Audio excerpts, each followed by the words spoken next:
एक बहुत ही uncomfortable question मैं आपसे पूछती हूँ कि मान लीजिए आपने कोई स्टॉक जो है 500 रुपये में ख़रीदा और उसको 700 रुपये में आपने सेल कर दिया। तो आप ये बताइए, जो आपको 200 रुपये का प्रॉफिट हुआ वो आपको कहाँ से आया? आपको कंपनी ने तो नहीं दिया जिसका आपने शेयर होल्ड किया था, आपको कोई गवर्नमेंट ने भी नहीं दिया, ना ही आपको एक्सचेंज ने दिया। तो फिर वो 200 रुपया जो है वो कहाँ से आया? तो क्या किसी दूसरे इन्वेस्टर ने आपको वो 200 रुपया पे किया है? यस। इनडायरेक्टली आप जो भी स्टॉक खरीदते हैं या सेल करते हैं वो दूसरे बायर के पेमेंट से ही आता है। और अब एक सबसे डेंजरस क्वेश्चन, अगर आपका प्रॉफिट जो है किसी दूसरे इन्वेस्टर से आता है तो क्या स्टॉक मार्केट कैसीनो की तरह नहीं है? क्या स्टॉक मार्केट और कैसीनो में कुछ डिफरेंस है? और क्या हम लोग एक सोफिस्टिकेटेड कैसीनो को इन्वेस्टमेंट बोल रहे हैं, या फिर स्टॉक मार्केट के पीछे एक ऐसी मशीन है जो कैसीनो में होती ही नहीं है? आज हम एग्जैक्टली इसी इन्वेस्टमेंट को डिकोड करने वाले। हाय, दिस इज पिंकी जायसवाल और यहाँ पे हम इन्वेस्टमेंट को सिंपल में समझते हैं। ये एक सीरीज है जो आपको बैक टू बैक मिलेगी। बिगनर्स के लिए बेसिक्स ऑफ स्टॉक मार्केट है जो हम बिल्कुल सिंपल लैंग्वेज। सबसे पहले एक कंफ्यूजन हम दूर करते हैं कि जो आप स्टॉक मार्केट में आईपीओ के थ्रू आप इन्वेस्टमेंट करते हो या फिर जब आप एक्सचेंज पे किसी एग्जिस्टिंग शेयर्स को खरीदते हो तो दोनों सेम ट्रांजेक्शन नहीं होते हैं। हम बात कर रहे हैं प्राइमरी मार्केट की। तो प्राइमरी मार्केट वो होता है, मान लीजिए एबीसी नाम का कोई आईपीओ आया तो आपने उसमें 10,000 जब इन्वेस्ट करते हो तो इस केस में जो इशू के स्ट्रक्चर के अकॉर्डिंग आपका जो कंपनी, जो आपका पैसा है वो कंपनी को मिलता है, जो कि ये फ्रेश इशू है। और कंपनी जो है उस कैपिटल को यूज़ करती है अपना कैपिटल एक्सपेंशन में, किसी प्रोजेक्ट्स में, या फिर कोई डेब्ट को सेटल करने में। और जब हम सेकेंडरी मार्केट की अगर बात करें तो आईपीओ के बाद हमारे पास अगर एबीसी शेयर्स है और उसे हम सेल करते हैं, मान लीजिए हमें अलॉट हुआ था और अभी 700 रुपये का ये शेयर्स चल रहा है एबीसी कंपनी का और मैं इसे सेल करता हूँ, तो किसी दूसरे इन्वेस्टर ने उस 700 जो खरीदा है, मान लीजिए किसी इन्वेस्टर ने उसी शेयर को 700 रुपये में खरीद लिया। इस ट्रेड का ट्रांजैक्शन जो है कंपनी के बैंक अकाउंट में नहीं जाता है। ये ट्रांजैक्शन बेसिकली ऑनरशिप ट्रांसफ़र का है, मतलब आपने शेयर को बाय किया और बायर ने उसमें मनी दिया और यही मतलब आपको पैसा मिला। तो कंपनी यहाँ पे साइड में रहती है। जो भी फ्रेश इशू होते हैं वो कंपनी में जाते हैं और जो स्टॉक एक्सचेंज का जो ट्रेड होता है वो इन्वेस्टर टू इन्वेस्टर होता है। ये वही पॉइंट है जहाँ पे बहुत ज़्यादा कन्फ्यूजन क्रिएट होता है।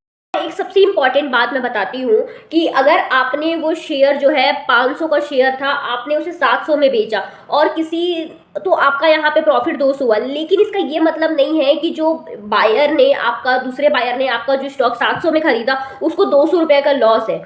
क्यों? बायर्स ने एक एसेट को एक्वायर किया है जो हो सकता है फ्यूचर में 800, 900, 1000 तक क्रॉस कर सकता है। कल वही जो उनका रियलाइजेशन 800 अगर होता है तो, या 600 होता है, या फिर 300 का होता है, तो बायर का जो फाइनल गेन होगा या फिर लॉस होगा उसके फ्यूचर सेलिंग प्राइस पे डिपेंड करेगा। ये आज डिसाइड नहीं होता है। इसीलिए हर स्टॉक मार्केट में हर ट्रेड को, एक ट्रेड को किसी का लॉस और किसी का प्रॉफिट कह देना बहुत ही ओवर सिंप्लीकेशन होगा।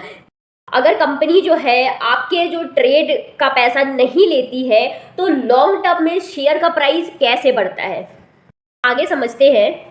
अब हम बात करते हैं पुराने एग्जांपल पे। जैसे कैसीनो में आप बैठे हो, अपना चिप्स लेकर टेबल पर आप बैठे हो, तो आपका जो रिजल्ट होगा आपके गेम के आउटपुट पर डिपेंड करेगा। लेकिन एक लिस्टेड कंपनी जो होती है उसके पीछे क्या रीज़न है? एक real business, factory, employees, customer, products, revenue, expense, profit, cash flow, और सबसे ज़्यादा इंपॉर्टेंट होता है फ्यूचर में और कैश जनरेट करने की एबिलिटी।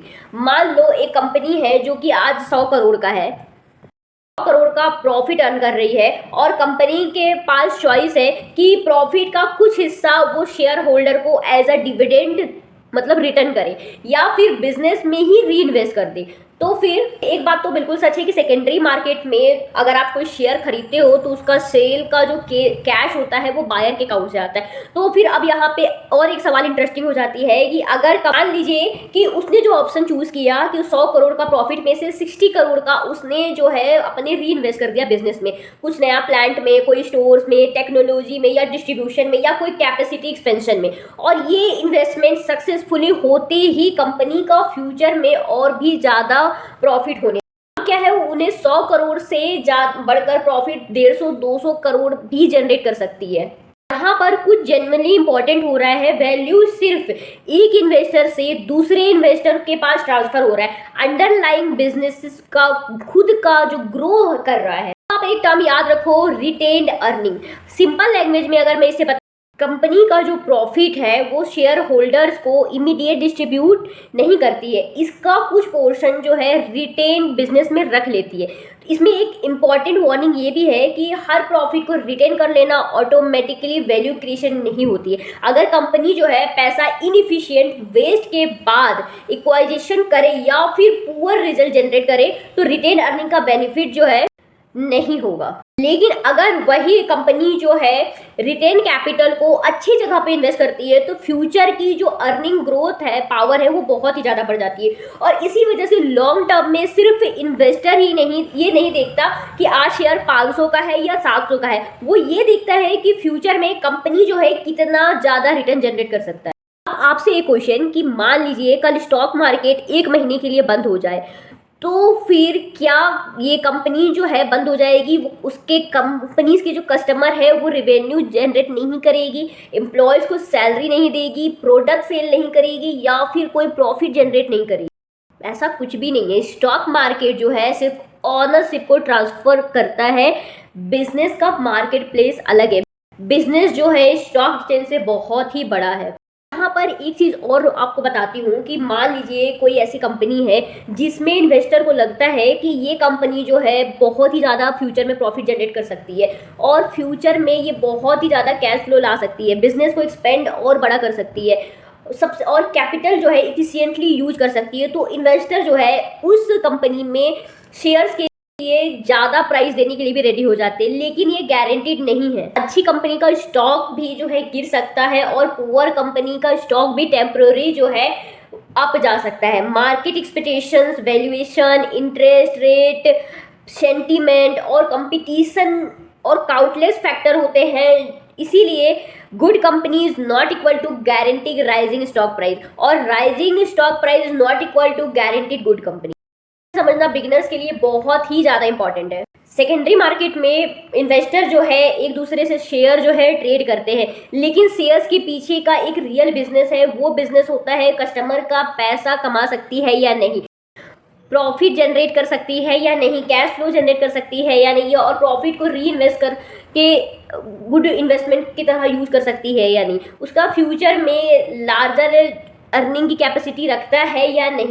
इसी को फंडामेंटल डिफरेंस कहते हैं। इसीलिए स्टॉक मार्केट को सिंपली कैसीनो जहां एक पैसा को दूसरे को मिलता है ये कह देना इनकम्प्लीट है, क्योंकि स्टॉक मार्केट में पैसा लगाओ और तुम्हारा पैसा ग्रो कर देगी, ये भी स्टेटमेंट गलत है। स्टॉक मार्केट जो है, क्योंकि सेकेंडरी मार्केट में आप जो स्टॉक ट्रेड करते हो उसका पैसा जो है कंपनी के बैंक अकाउंट में नहीं जाता है, इसका ऑनरशिप आप ट्रेड करते हो। Long term value ultimately business की ग्रोथ और परफॉर्मेंस पे डिपेंड करता है। अब आपको कोई बोले कि शेयर मार्केट तो कैसीनो है, तो सिर्फ एक सवाल पूछे कि कैसीनो में अंडरलाइन कंपनीज का प्रॉफिट कहाँ से आता है, और फिर दूसरा पूछे कि अगर स्टॉक एक्सचेंज 1 महीने के लिए बंद हो जाएगा तो कंपनी अर्न करना छोड़ देगी। अगर आपका आंसर नो है तो आप समझ चुके हो कि स्टॉक मार्केट कैसीनो में सबसे बड़ा डिफरेंस। आप जेन्युइनली अगर आप स्टॉक मार्केट को जीरो से समझना चाहते हो तो ये सीरीज को फॉलो करना बिल्कुल भी ना भूलो, क्योंकि अगला एपिसोड बेसिक्स है लेकिन बहुत ही इंपॉर्टेंट है। अगर आप 1000 रुपए का शेयर खरीदते हैं तो एक्चुअली होता क्या है, पहले समझो फिर इन्वेस्ट करो।